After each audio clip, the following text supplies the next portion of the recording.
Hello guys, today I'll show you how to recover deleted chat, images and videos on Signal app to using your smartphone.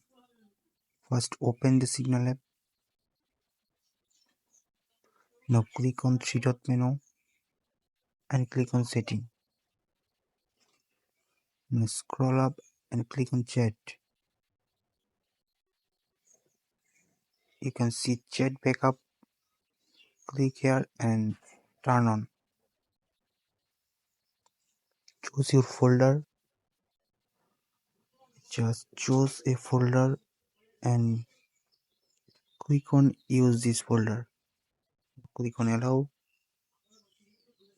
Now you select and enable.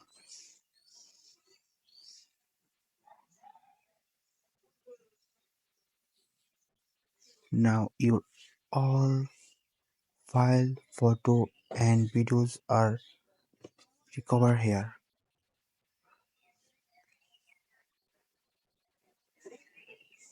Now go on this file and see the signal file and click here.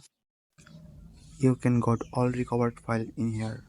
So thanks for watching my video.